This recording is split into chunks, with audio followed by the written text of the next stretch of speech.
दिल्ली में कोरोना की जो दूसरी लहर है वो काबू में दिख रही है। संक्रमण दर कई दिनों से 1% के नीचे है।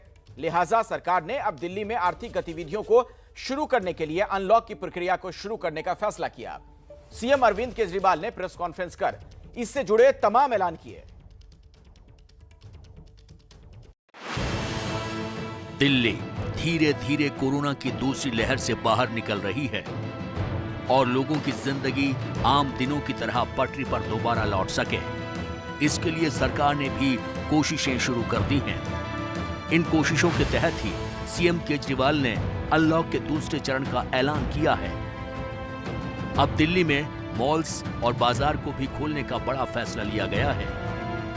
मॉल्स हैं उनको खोला जा रहा है ऑड इवन के बेसिस पे। दूसरी चीज, जो स्टैंड अलोन शॉप्स हैं और जो एसेंशियल सर्विसेज प्रोवाइड करने वाली शॉप्स हैं वो ऑड इवन के बेसिस पे नहीं, वो रोज खुलेंगी।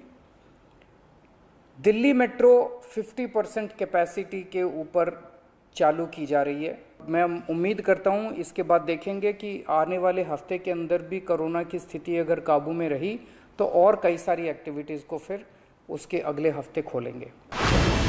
मॉल्स और बाजार को ऑड इवन के हिसाब से खोले जाएंगे। सरकारी दफ्तर में ग्रुप ए के ऑफिसर की 100% मौजूदगी रहेगी तो 50% क्षमता के साथ ग्रुप बी के अधिकारी ऑफिस पहुंचेंगे। प्राइवेट ऑफिस भी 50% कर्मचारियों के साथ खुलेंगे। दिल्ली मेट्रो की सेवा भी 50% क्षमता के साथ शुरू होगी।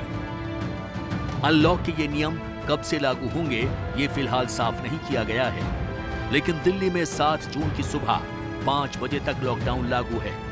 माना जा रहा है कि सोमवार से दिल्ली में ये रियायतें शुरू हो जाएंगी। इनके अलावा दिल्ली सरकार दिल्ली में तीसरी लहर के खतरे को लेकर भी सचेत है। केजरीवाल ने बताया है कि अगली पीक में रोजाना 37,000 लोग संक्रमित हो सकते हैं और इसी अनुमान के आधार पर सरकार तैयारी कर रही है। कल लगभग 6 घंटे तक मैंने 2 अलग अलग मीटिंग ली, एक्सपर्ट्स के साथ बात की, जिन ऑफिसर्स ने अभी कोरोना के दौरान काम किया था उनके साथ बात की। हमने 2 कमिटीज़ बनाई हैं, उन दोनों कमिटीज़ के साथ मैंने बहुत डिटेल में चर्चा की। अगली वेव अगर आती है तो हम नहीं चाहते कि इस तरह की दिल्ली के अंदर त्राही त्राही मचे, तो ये तय किया गया, इसकी तैयारी शुरू कर दी गई। 420 टन ऑक्सीजन की स्टोरेज कैपेसिटी तैयार की जा रही है। तीसरी लहर में संक्रमण की चपेट में बड़ी संख्या में बच्चों के आने की आशंका है, लिहाजा सरकार ने पैट्रियाटिक टास्क फोर्स भी बनाई है। महाराष्ट्र में लॉकडाउन में रियायत देने के इरादे से सरकार ने नई अधिसूचना जारी की है, जिसमें अलग अलग जिले और शहरों को उनकी मौजूदा हालात के आधार पर अलग अलग लेवल में रखा गया और हर लेवल के लिए छूट की सीमाएं भी अलग अलग तय की गई हैं।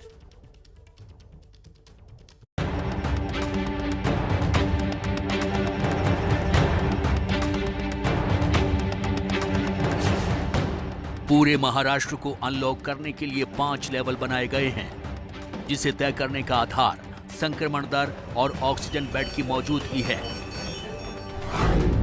लेवल 1, संक्रमण दर 5% से कम हो और ऑक्सीजन बेड 75% खाली हो। लेवल 2, जहां संक्रमण दर 5% हो, ऑक्सीजन बेड 60 से 75% तक खाली हो। लेवल 3, जहां संक्रमण दर 5 से 10% हो और ऑक्सीजन बेड 60% खाली हो। तो इस तरह कुल 5 लेवल तय किए गए हैं। 5वें लेवल में उन इलाकों को रखा गया है जहां संक्रमण दर 20% से ज्यादा है। अब सवाल है कि राज्य के सबसे बड़े शहर मुंबई किस लेवल में आएगा और वहां क्या रियायतें मिलेंगी। नई अधिसूचना के मुताबिक मुंबई लेवल 2 में आता है, पर पीएमसी की मेयर ने ऐलान किया है कि फिलहाल मुंबई को एहतियातन लेवल 3 में रखा जाएगा। आने वाले सोमवार से अनलॉक जो फर्स्ट वीक रहेगा, जो लेवल 2 की जो मुंबई को का ये है, तो उस तरीके से प्रक्रिया चालू हो जाएगी। इस लिहाज से मुंबई में फिलहाल आवश्यक सेवाओं से जुड़ी दुकानें 4 बजे तक खुली रहेंगी। बाकी दुकानें सोमवार से शुक्रवार 4 बजे तक खुली रहेंगी। गैर आवश्यक सेवा की दुकानें शनिवार और रविवार को बंद रहेंगी। महाराष्ट्र के लिए अब सबसे राहत की बात यह है, यानी लेवल 5 में सिर्फ एक ही जिला है, कोल्हापुर। पंजाब में वैक्सीन घोटाले के आरोपों के बाद मुख्यमंत्री कैप्टन अमरिंदर सिंह मुश्किलों में घिरते नजर आ रहे हैं।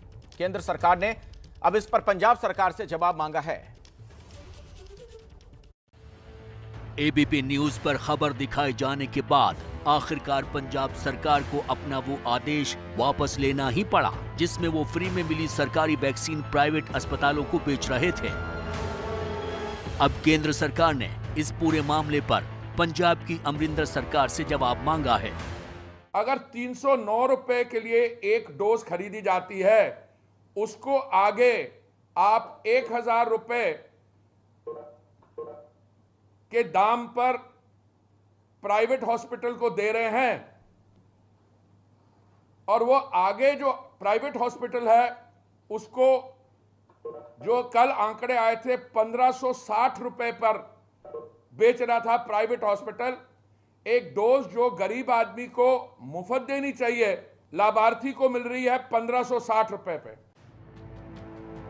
कल ही एबीपी न्यूज ने इस बात का खुलासा किया था कि पंजाब सरकार मुफ्त में मिली वैक्सीन प्राइवेट अस्पतालों को बेच रही है, जिसके बाद सवाल उठने शुरू हुए कि वैक्सीन पर पंजाब सरकार मुनाफाखोरी क्यों कर रही है।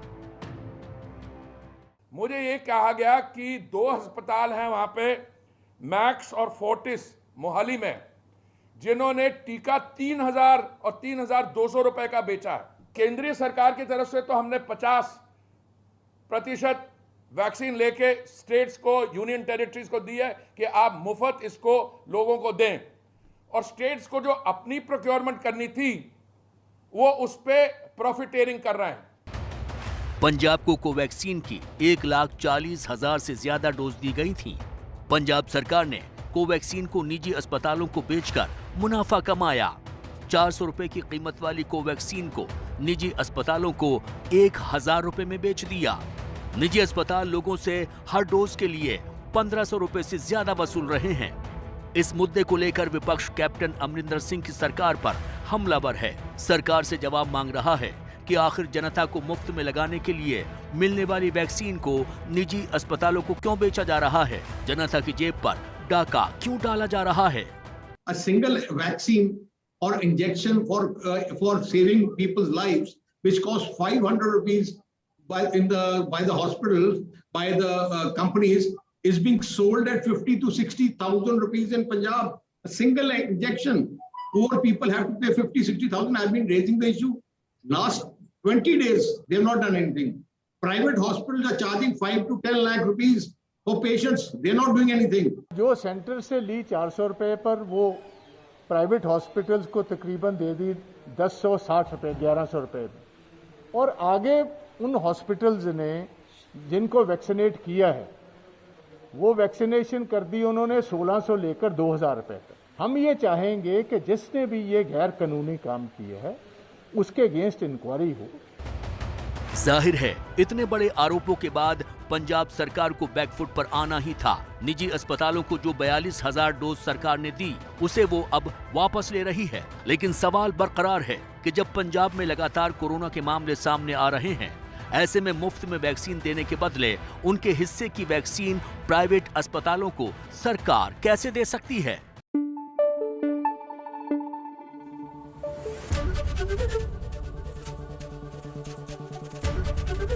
एबीपी न्यूज आपको रखे आगे।